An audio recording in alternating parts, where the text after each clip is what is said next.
ফেসবুকে হঠাৎ করে একটা চমৎকার স্ট্যাটাস আমার নজরে পড়লো এবং চিন্তা করলাম এত সুন্দর একটা বক্তব্য যে বা যিনি দিয়েছেন সেটা উনি দিয়েছেন, ভালো কথা।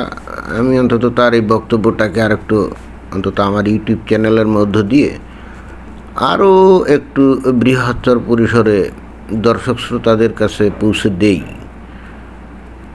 তো উনি কী লিখছেন? উনি লিখছেন যেটা অবশ্য ধর্ম সম্পর্কিত এবং মানুষের যে অন্ধবিশ্বাসের একটা চূড়ান্ত সেই বিষয় সম্পর্কিত একটা স্টেটাস। তো ওখানে উনি লিখছেন যে চাঁদ দ্বিখণ্ডিত হয়েছিল 1400 বছর আগে। ওই যে নবী হজরত মুহাম্মদ সাল্লাল্লাহু আলাইহি ওয়াসাল্লাম আঙ্গুলের ইশারা দিয়ে উনি নাকি চাঁদ দ্বিখণ্ডিত করছিল, মুমিন মুসলমানরা যেটা বিশ্বাস করে আর কি, সেটারই এখানে উল্লেখ করা হচ্ছে। তারপরে লিখছে কি যে তার অর্ধেক অংশ পড়েছিল মক্কা নগরীর কুবাইশ পর্বতের উপর আর বাকি অর্ধেক পড়েছিল কাইকোয়ান পর্বতের উপরে।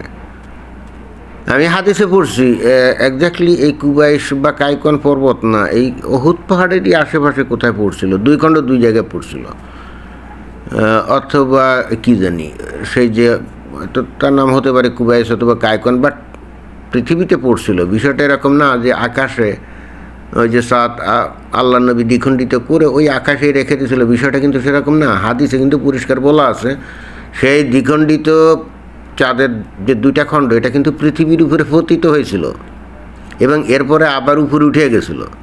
ভালো করে বিষয়টা খেয়াল করতে হবে।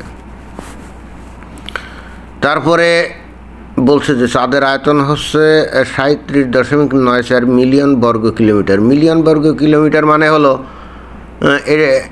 মানে 37 মিলিয়ন মানে হলো 3,70,00,000, বুঝছেন?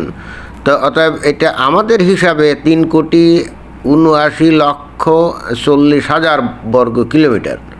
3,79,000, আমি ফ্র্যাকশন বাদ দিলাম, 3,79,000 বর্গ কিলোমিটার হলো এই যে চাঁদের কি আয়তন। আয়তন মানে ওই যে মানে পৃষ্ঠদেশের যে পরিমাপ। আর আরব দেশের আয়তন হচ্ছে 2.15 মিলিয়ন বর্গ কিলোমিটার। এখন দেখছেন 2.15 মিলিয়ন বর্গ কিলোমিটার মানে 20,15,000 বর্গ কিলোমিটার।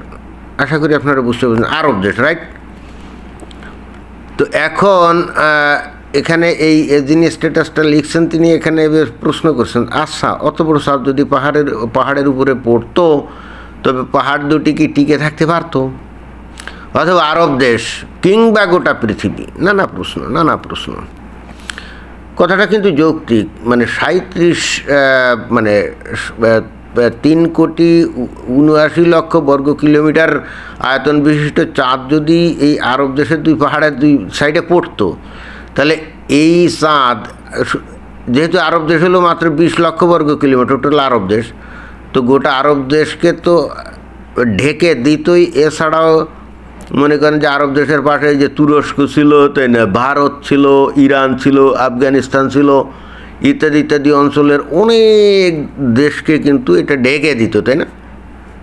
এবং ঢেকে দিতই খালি না, চাপা পড়ে অনেক লোকজন মারা যেত, তাই না? এবং এই ঘটনাটা সারা পৃথিবীর সমস্ত জায়গা থেকে কিন্তু এটা দেখতো।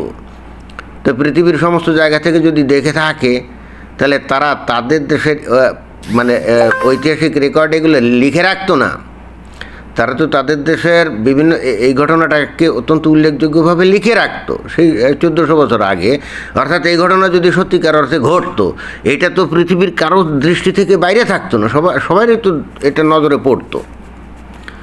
এবং তারা এই ঘটনার কথা কিন্তু সমস্ত দেশে, যেমন চায়নায় বা ভারতে, মনে করেন ইউরোপে, মনে করেন ওই পৃথিবীর বিভিন্ন দেশে, আফ্রিকার বিভিন্ন দেশে কিন্তু এই ঘটনাগুলো কিন্তু তারা লিখে রাখতো। যে একটা বিস্ময়কর ঘটনা তারা দেখলো যে চাঁদ দ্বিখণ্ডিত হয়ে একেবারে পৃথিবীতে পড়ছে এবং কিছুক্ষণ পৃথিবীতে থাকার পর তারপরে পৃথিবী থেকে চাঁদ আবার উপরে উঠে গেছে, তাই না, আবার জোড়া লেগে গেছে। এই ঘটনাটা লিখে রাখতো না। ইন্টারেস্টিং ব্যাপার হলো পৃথিবীর কোনো দেশে এই ধরনের কোনো রেকর্ড এই 1400 বছর আগের ঘটনা মানে নাই, এই ধরনের ঘটনা ঘটেছে বলে কোথাও কোনো রেকর্ড নাই।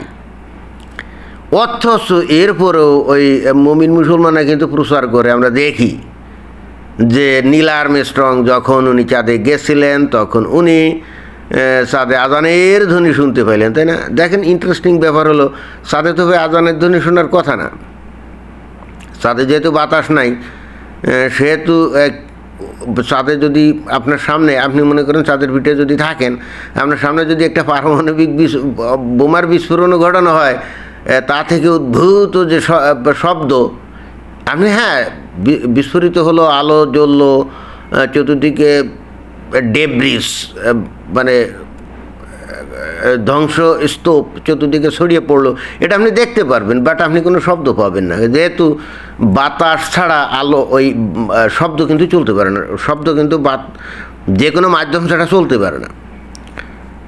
এবং আমরা যে অন্য একজন মানুষের কথাবার্তা বা যা কিছু শুনি না কেন, এই যে বাতাস আছে বলেই শুনতে পারি, বাতাস না থাকলে আমরা শুনতে পারতাম না। তো নীল আর্মস্ট্রং, আমরা এগুলো নিয়ে অনেক ভিডিও টিডিও আগে করেছি। নীল আর্মস্ট্রং চাঁদে যেয়ে কিন্তু আজানের ধ্বনি শুনলো, তখন আমরা বলেছি যে ওখানে বাতাস নেই, কীভাবে চাঁদের মানে আজানের ধ্বনি শুনতে পারে।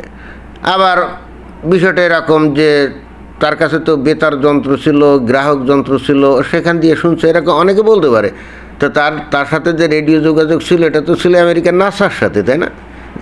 অন্য কোনো দেশের, কোনো মুসলিম দেশের তখন তো মানে এই ধরনের কোনো মানে কিছু ছিলই না। তো তাহলে নিশ্চয়ই নাসা নিশ্চয়ই আজানের ধ্বনি নীল আর্মস্ট্রংয়ের কাছে পাঠায় নাই, নাকি গোপনে গোপনে পাঠিয়েছিল, অস্বীকার করছে, কে জানে। এটা তো গেল। আর একটা হলো যে ওই চাঁদের বুকে একটা লম্বা রেখা টানা আছে, তো ওই রেখাটাকে নাকি দেখে নীল আর্মস্ট্রং বলছিল এইটাই সেই, মানে সে তো আগে এটা জানতো না, পরে যখন পৃথিবীতে আসে তখন হুজুরদের কাছ থেকে শোনে যে এই চাঁদ এরকম দ্বিখণ্ডিত হয়েছিল, তখন নীল আর্মস্ট্রংয়ের মনে পড়ে যে সে যখন চাঁদে গেছিলো তখন তো এটা দেখছিল। তো এইটাকে বলা হয় চাঁদের রিল।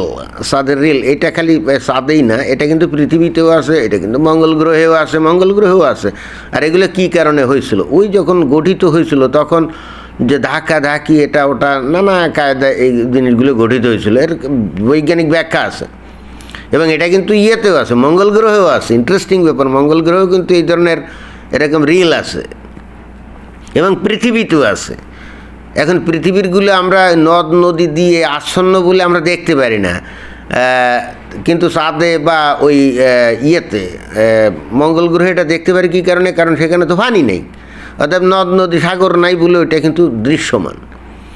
তো এই নীল আর্মস্ট্রং পৃথিবীতে আসার পর এক হুজুরের কাছ থেকে শোনে যে এই ঘটনা, নবী তো গেছিল 1400 বছর আগে। তো এইসব শুনে নীল আর্মস্ট্রং কি মুসলমান হয়েছিল, এই প্রচার কিন্তু একসময় ব্যাপকভাবে ছিল। পরে আমেরিকার তরফ থেকে বহুবার বলা হয়েছে না এইগুলো সমস্ত ভুয়া কথা, মিথ্যা কথা। কিন্তু কি মুসলমানরা একটা জিনিস অত্যন্ত পটু, সেটা হলো তারা নিজের একটা কাহিনী তৈরি করে নিজেদের মধ্যে ছড়িয়ে দিয়ে সেটা যে সত্য এইটা কিন্তু অন্তত অন্যদের বেলায় বাদ দেন, মুসলমানদের মধ্যে এটা কিন্তু প্রতিষ্ঠিত করতে পারে। এবং এখন অধিকাংশ মুসলমান কিন্তু এই নীল আর্মস্ট্রংয়ের এই কাহিনীটা বিশ্বাস করে। কিন্তু দেখেন, চাঁদ যদি দ্বিখণ্ডিত সত্যি হতো তাহলে এটা খালি ওই যেহেতু এটা প্রায় 3,80,00,000 বর্গ কিলোমিটারের আয়তন, তাহলে এটা তো আরবদের ছেড়ে এই যে ভারত, তারপর ওদিকে ইউরোপের কিছু অংশ, আফ্রিকার কিছু অংশের উপরে মানে আচ্ছাদিত হয়ে যেত না। বিষয়টা কিন্তু এরকম। এখানে যত বোঝানো হোক না কেন, যুক্তি প্রমাণ দিয়ে, যত তথ্য দিয়ে, মুমিন মুসলমানরা তো এটা বিশ্বাস করে না। এবং এগুলো নিয়ে আমি নিজেও অতীতে অনেক ভিডিও করেছি, কিন্তু এতে কোনো কাজ হয়েছে বলে অন্তত আমার মনে পড়ে না। যদি হতো তাহলে মানুষ তো আরও একটু উদার হতো, অন্তত ধর্মীয় দিক থেকে এত বেশি ধর্মান্ধত হতো না। তো যাই হোক, তারপরে আবার নতুন করে একটা ভিডিও করলাম, যেহেতু একজন একটা স্ট্যাটাস দিয়েছে, চিন্তা করলাম ইটস ওকে, ফাইন, বিষয়টা আরও একবার মনে করানোর চেষ্টা করা যাক। এবং এই হেতু এই ভিডিওর অবতারণা। ধন্যবাদ।